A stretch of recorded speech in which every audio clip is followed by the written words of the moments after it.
ഒരു ചിത്രം അങ്ങ് വൈറലാവുന്നുണ്ട്. കടകംപള്ളി സുരേന്ദ്രനാണെങ്കിൽ സ്കൂട്ടറിൽ ഒരു ടൂ വീലറിനകത്ത് ഈ ഹെൽമെറ്റ് ഒന്നും ഇല്ലാതെ പോകുന്ന ഒരു ചിത്രമാണ്. അപ്പൊ അതില് വിഷയമായിട്ടുള്ളത് ഈ ഒരു മുൻ മന്ത്രി ഹെൽമെറ്റ് ഇല്ലാതെ വണ്ടി ഓടിച്ചു പോകുന്നു. പക്ഷെ എങ്ങോട്ടാണ് പോകുന്നത് നോക്കിക്കഴിഞ്ഞാൽ രമേശ് ചെന്നിത്തല ആഭ്യന്തര മന്ത്രിയെ കാണാനായിട്ട് പോയിട്ട് തിരിച്ചു പോകുന്ന വഴിയാണ്. എന്തോ ഒരു ശുപാർശയ്ക്കോ മറ്റും പോയതായിരിക്കും. എന്തായിരിക്കും ആ ഒരു ഇപ്പോ കടകംപള്ളി സുരേന്ദ്രൻ നേരിടുന്ന പ്രധാന വിഷയം എന്ന് പറയുന്നത് ശബരിമല കൊള്ളയാണല്ലോ. അത് സംബന്ധിച്ച് വല്ലതും പിന്നെ സംസാരിക്കാനായിരിക്കുമോ? അല്ലെങ്കിൽ പിന്നെ എന്തിനാണ് വെറുതെ രമേശ് ചെന്നിത്തലയെ കാണാൻ എന്തിനാ പോകുന്നത്? ഉം. രമേശ് ചെന്നിത്തലയെ കണ്ട് പറഞ്ഞത് എന്നെ അറസ്റ്റിൽ നിന്ന് ഒഴിവാക്കണം, ദയവായിട്ട് എന്നെ അറസ്റ്റ് ചെയ്യരുത്. അല്ലാതെ പിന്നെ എന്തിനാണ് പോകുന്നത്? കാരണം കടകംപള്ളിക്ക് ഇതിൽ പങ്കുണ്ടെന്ന് പറഞ്ഞത് ആദ്യത്തെ ചെയർമാനാണ്, ദേവസ്വം ഉം. ബോർഡ് പ്രസിഡന്റാണ് പത്മകുമാർ. ഉം. പത്മകുമാറാണ് പറഞ്ഞത് ഇവർക്ക് പങ്കുണ്ട് എന്ന്. പക്ഷെ മറ്റേ ഇത് ഇപ്പോഴത്തെ പ്രശാന്ത്. പ്രശാന്ത് പറഞ്ഞിരുന്നത് ഞങ്ങൾക്ക് യാതൊരു പങ്കുമില്ല എന്നാണ്. പക്ഷെ SITയുടെ അന്വേഷണത്തിൽ ഇവർക്കൊക്കെ പങ്കുണ്ട് എന്ന് കണ്ടെത്തി കഴിഞ്ഞു. ഉം. ഇനിയിപ്പോൾ പ്രശാന്തിനെ പ്രതി ചേർക്കണം എന്നാണ് കൊടുത്തിരിക്കുന്ന റിപ്പോർട്ട്. പ്രശാന്തിനെ പ്രതി ചേർക്കുന്നതിന് ആവശ്യമായ നിയമോപദേശങ്ങൾ തേടിക്കൊണ്ടിരിക്കുകയാണ് അവർ. കാരണം എന്തായിരിക്കണം അതിനെടുക്കേണ്ട നിലപാട്, എങ്ങനെയായിരിക്കണം, ഏതൊക്കെ വകുപ്പുകൾ അതിനകത്ത് ചേർക്കണം, ഇത്രയൊക്കെയായിട്ടുള്ള ഒരുപാട് കാര്യങ്ങളുണ്ട്. പ്രശാന്ത് കഴിഞ്ഞാൽ പിന്നെ ആരിലേക്കാണ് ഇത് ചെല്ലുക? മന്ത്രി ആരാണ്? കടകംപള്ളി സുരേന്ദ്രന്റെയും വാസവന്റെയും കടകംപള്ളിയും വാസവനും ഉണ്ട്. ആദ്യത്തെ മന്ത്രി ആരായിരുന്നു? കടകംപള്ളിയായിരുന്നു. സുരേന്ദ്രൻ. കടകംപള്ളിയുടെ പിരീഡിലാണ് കടകംപള്ളിക്കാണ് ആരുമായിട്ട് പോറ്റിയെ കേറ്റിയോ എന്ന് പറയുന്ന ആ പോറ്റിയുമായിട്ട് ബന്ധമുള്ളത്. വാസവന് പോറ്റിയുമായിട്ട് ഡയറക്റ്റ് ബന്ധം വന്നിട്ടില്ല. പക്ഷെ കടകംപള്ളിയുടെ സ്വന്തം ആളാണ് പോറ്റി. കടകംപള്ളി എവിടെയുണ്ടോ അവിടെ പോറ്റിയും ഉണ്ടായിരുന്നു. മാത്രവുമല്ല കടകംപള്ളി അതിൽ പറഞ്ഞ കാര്യങ്ങൾ മുഴുവൻ നുണയായിരുന്നു. പോറ്റിയെ പരിചയമില്ല എന്ന് പറഞ്ഞിട്ട് പോറ്റിയുടെ ഏതോ ഒരു ബന്ധുവിൻ്റെ മകൾക്ക് സമ്മാനം കിട്ടിയപ്പോൾ അത് കൊടുക്കാൻ വേണ്ടി പോയി എന്ന് പറഞ്ഞു. അങ്ങനെ ആരെങ്കിലും പോവോ മന്ത്രിയായിട്ടും വെച്ചിരിക്കുന്ന ഒരാൾ? ഒരു മന്ത്രി വെറുതെ പോകുന്ന സമയത്ത് ഒരു പരിചയമില്ലാത്ത ഒരാളുടെ അപ്പം സാറേ എൻ്റെ പെങ്ങളുടെ മകൾക്ക്, അയാളുടെ കോൺസ്റ്റിറ്റ്യുവൻസിയിലും അല്ല, സാറേ എൻ്റെ പെങ്ങളുടെ മകൾക്ക് ഇങ്ങനെ ഒരു സംഭവം കിട്ടിയിട്ടുണ്ട്, സാറൊന്നും ഒന്ന് അനുഗ്രഹിക്കണമെന്ന് പറഞ്ഞാൽ ഒരു മന്ത്രിയും അങ്ങനെ സാറിന് ഇതിൽ പോയില്ലല്ലോ. പോറ്റിയെടുത്ത് എന്നിട്ടും എനിക്ക് പോറ്റിയെ അറിയില്ലെന്നാണ് പറഞ്ഞത്. അപ്പം കടകംപള്ളി അറസ്റ്റ് ഒഴിവാക്കുന്നതിന് വേണ്ടി ആണ് നേരിട്ട് ചെന്ന് കണ്ട് പറഞ്ഞിരിക്കുന്നത്. അത് ഫോണിൽ പറയാൻ പറ്റില്ല. അതുകൊണ്ടാണ് നേരിട്ട് കൊച്ചു വെളുപ്പാൻ കാലത്ത്. കടകംപള്ളി ബുദ്ധിയുണ്ട്. കടകംപള്ളി പോയത് എന്തിനായിരുന്നു? ഒരു സ്കൂട്ടറിലാണ് പോയത്, കാറിലല്ല പോയത്. കാറ് പോയി കഴിഞ്ഞാൽ കടകംപള്ളിയുടെ കാറാണെന്ന് ആരെങ്കിലും പറയും? സ്കൂട്ടറിൽ പോയി കഴിഞ്ഞാൽ അറിയില്ലല്ലോ. സ്കൂട്ടറിൽ പോയി കഴിഞ്ഞാൽ കടകംപള്ളി സ്കൂട്ടറിൽ പോകുന്ന കാര്യം ആർക്കും അറിയില്ല. അത് തന്നെ 7 മണിക്ക് അതിൻ്റെ പേരിൽ അവിടെ ആള് തിരക്കും കുറവായിരിക്കും. അപ്പൊ 7 മണിക്ക് അവിടെ എത്തി കണ്ട് ഇനി പറയാൻ പോകുന്നത് എന്തായിരിക്കും? ഞാൻ അവിടെ പോയിട്ട് ബ്രേക്ക്ഫാസ്റ്റ് കഴിച്ചു എന്നുള്ളതായിരിക്കും. അങ്ങനെ അപ്പോൾ ബ്രേക്ക്ഫാസ്റ്റ് കഴിക്കാൻ വേണ്ടിയിട്ട് ആഭ്യന്തര വകുപ്പ് മന്ത്രിയുടെ വീട് വരെ പോകേണ്ട കാര്യമുണ്ടോ? അതുമില്ല. കാരണം ഒരു ബ്രേക്ക്ഫാസ്റ്റ് കിട്ടാത്ത വിധത്തിലുള്ള ദാരിദ്ര്യം കടകംപള്ളിക്ക് ഇല്ലല്ലോ. അപ്പൊ കടകംപള്ളി എന്തിനു പോയി? ഇത് LDFും UDFും കൂടി ഈ ശബരിമല കേസിൽ വരാൻ പോകുന്ന ഒത്തുതീർപ്പിന്റെ ഭാഗമായിട്ട് പോയതാണ്.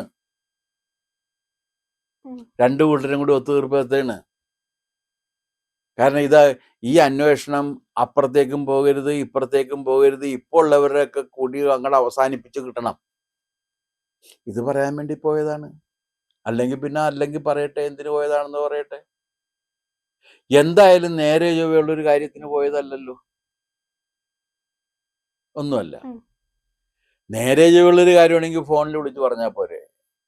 കടകംപള്ളിയാണ്, സുരേന്ദ്രനാണ്, രമേശ ഇങ്ങനെ ഒരു പ്രശ്നമുണ്ട്, അപ്പോൾ അതൊന്ന് ചെയ്യണം, അല്ല നിയമത്തിൻ്റെ ഇങ്ങനെ ഒരു സംഗതി ഉള്ളതാണെന്ന് പറഞ്ഞാൽ പോരെ.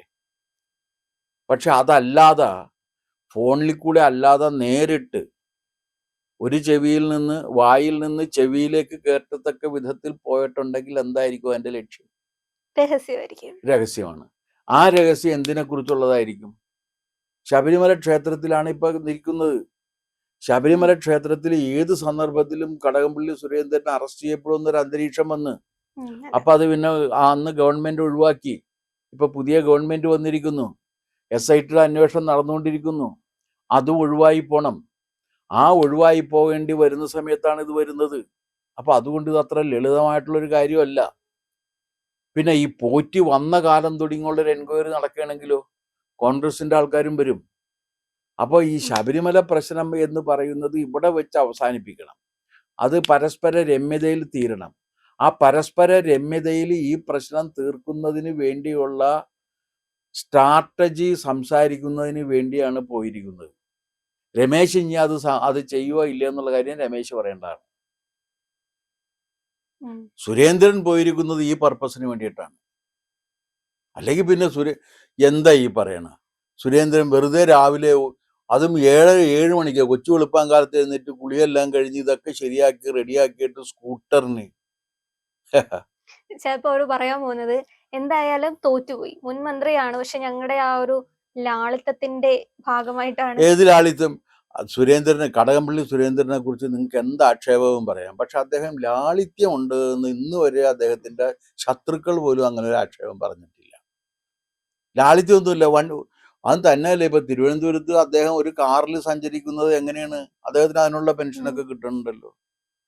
പിന്നെ പാർട്ടിയുടെ നേതാവുമല്ലേ. പിന്നെ അത് മാത്രമല്ല, കടകംപള്ളിയൊക്കെ വന്ന് സഞ്ചരിക്കണമെന്നുണ്ടെങ്കിൽ ഒരു കാറ് കിട്ടാൻ വല്ല പ്രയാസമുണ്ടോ? പക്ഷെ ഇതല്ല, ഇത് എവിടെ നിന്ന് അദ്ദേഹം പുറപ്പെട്ട് എങ്ങനെ എത്തി എന്നുള്ളതാണ്. അല്ല, അപ്പൊ അദ്ദേഹം ചോദിക്കില്ല എന്നാ പിന്നെ എനിക്ക് ഹെൽമെറ്റ് വെച്ചിട്ട് പോയാ പോരായിരുന്നോ? അല്ല, അത് ആ യാത്ര മുഴുവൻ നമുക്ക് ട്രേസ് ചെയ്താലേ അറിയാൻ പറ്റുള്ളൂ. ഇയാൾ ചിലപ്പോ വേറൊരാളായിരിക്കും സ്കൂട്ടർ ഓടിച്ചേക്കണത്. എന്തായിരിക്കും അതിന്റെ സംഗതി? എവിടെന്ന് ഈ സ്കൂട്ടർ ഇയാളുടെ തന്നെ ആകണമെന്നില്ല. അപ്പൊ അതുകൊണ്ട് അത് എവിടെ നിന്ന് വന്ന് എങ്ങനെ വന്നു എന്നുള്ളതായിരുന്നു. ഇപ്പൊ വരൂ നമുക്ക് സംസാരിക്കാം എന്ന് പറഞ്ഞ സമയത്ത് കാറ് വരുത്തി വരാൻ വയ്യാത്ത ഒരു സാഹചര്യത്തിൽ അതിന് സമയം പോകുമെന്ന് കരുതിയിട്ട് സ്കൂട്ടറിൽ ഓടി വന്നതുമാകാമല്ലോ. പെട്ടെന്ന് ചെല്ലണം, പെട്ടെന്ന് ചെല്ലാൻ വേണ്ടി ചെല്ലുമ്പോ ഇങ്ങനെയല്ലേ. അപ്പൊ കാറ് വരുത്തിയിട്ട് പോകുകയാണെങ്കിൽ സമയം പോകും. അതില്ലാതെ ചെന്നതാണ്. അപ്പൊ അതുകൊണ്ട് എന്തിനു വേണ്ടിയാണ് ഈ സന്ദർശനം എന്ന് രമേശ് ചെന്നിത്തലയും പറയണം, കടകംപള്ളി സുരേന്ദ്രനും പറയണം. അതുകൊണ്ട് വെറുതെ പോയി കണ്ടതാണ്, ഞാൻ അവിടെ ഇരിക്കുന്ന സമയത്ത് എന്നെ വെറുതെ കണ്ടു പോയതാണ് എന്നുള്ള കാര്യം അങ്ങനെ പറഞ്ഞു ഒഴിയാൻ പറ്റില്ല. വിശേഷിച്ചും സംശയാസ്പദമായി നിൽക്കുന്ന പ്രമാദമായ ഒരു കേസിലാണ്, ഒരു സംശയത്തിൻ്റെ നിഴലിൽ നിൽക്കുന്ന ഒരു പ്രതിയാണ് ആര്? കടകംപള്ളി. പ്രതിസ്ഥാനത്ത് പ്രതിഷ്ഠിക്കപ്പെടുന്ന ഒരാളാണ്. അങ്ങനെയുള്ള ഒരാളെ ഇപ്പോഴത്തെ ആഭ്യന്തര വകുപ്പ് മന്ത്രിയെ പോയി കണ്ടു കഴിഞ്ഞാൽ അത് എന്തിനു വേണ്ടിയായിരുന്നു? ചായ കഴിക്കാൻ വേണ്ടിയായിരുന്നോ? അല്ലല്ലോ. 2 ഇഡലിയും സാമ്പാറും കഴിക്കാൻ വേണ്ടി ഞാൻ ചെന്നതാണേ പൊന്നളിയ എന്ന് പറഞ്ഞു കഴിഞ്ഞാൽ വിശ്വസിക്കാൻ നിവൃത്തിയില്ല. സൗഹൃദം പുതുക്കാൻ പോയതാണെന്ന്. സൗഹൃദം പുതുക്കാനായിട്ട് ഇപ്പൊ എന്തിനാണ് സൗഹൃദം പുതുക്കാനായിട്ട് അവിടത്തോളം പോകേണ്ട കാര്യമില്ലല്ലോ. അതാണെങ്കിൽ അസംബ്ലിക്കകത്ത് അല്ലെങ്കിൽ വേണ്ട പുറത്ത് വെച്ച് കാണുമ്പോൾ ഫോൺ ചെയ്ത് പറയാല്ല, എന്തൊക്കെയുണ്ട് ആശാനെ, സുഖമില്ലെന്ന് ചോദിച്ചാൽ പോലെ. അതൊന്നുമല്ല. ഇത് ഈ പ്രശ്നം, ശബരിമല പ്രശ്നം തീരുന്നതിൻ്റെ സൂചനയാണത്. അത് ഒത്തുതീർപ്പ് എത്തിക്കുന്നതിൻ്റെ സൂചനയാണ്. 2 കൂട്ടരും സംരക്ഷിക്കപ്പെടുന്നതിൻ്റെ സൂചനയാണ്. അതല്ലെങ്കിൽ രമേശൻ അത് വ്യക്തമാക്കണം. പ്രിയപ്പെട്ട പ്രേക്ഷകരെ, ഞങ്ങൾ ഇന്ത്യ ലൈവ് പതിവ് പോലെ നമ്മൾ പറയുകയാണ്, മാധ്യമങ്ങളിൽ വരാത്ത, മറ്റു മാധ്യമങ്ങൾ പറയാത്ത വാർത്തകളാണ് നിങ്ങളുടെ മുന്നിലേക്ക് കൊണ്ടുവരുന്നത്. ഇത് പറയാൻ ഞങ്ങൾക്ക് പ്രേരണയും ശക്തിയും നിങ്ങളാണ്. നിങ്ങൾ ഞങ്ങളുടെ കൂടെ ഉണ്ടാവണം. ഞങ്ങളുടെ ചാനൽ സബ്സ്ക്രൈബ് ചെയ്യണം. നമുക്കൊരു ചാനൽ കൂടിയുണ്ട്, C4N, C4N മലയാളം. നമ്മൾ ഈ തെരഞ്ഞെടുപ്പൊക്കെ ആയതുകൊണ്ട് കൂടുതൽ വാർത്തകൾ നമ്മുടെ ഈ പ്ലാറ്റ്ഫോമിൽ തന്നെ കൊടുക്കാൻ കഴിയാത്തതുകൊണ്ടാണ് C4Nൽ പുതിയ വാർത്തകൾ കൊടുക്കുന്നത്. അപ്പോൾ ആ ചാനലും കൂടി ഒന്ന് സബ്സ്ക്രൈബ് ചെയ്യണം. ഇന്ത്യ ലൈവ് ഉറപ്പായിട്ടും ചെയ്യണം. C4N കൂടെ, C4N, C എന്ന് പറഞ്ഞാൽ ക്രെഡിബിൾ, ഫോർ എൻ നേഷൻ, രാജ്യം. നമ്മുടെ രാജ്യത്തിന് വേണ്ടിയാണ്. രാജ്യം വിട്ട് ഒരു കാര്യവും ഇന്ത്യ ലൈവിനില്ല. അതുകൊണ്ട് ഞങ്ങളുടെ കൂടെ ഉണ്ടാവണം എന്നുകൂടി അഭ്യർത്ഥിക്കുന്നു.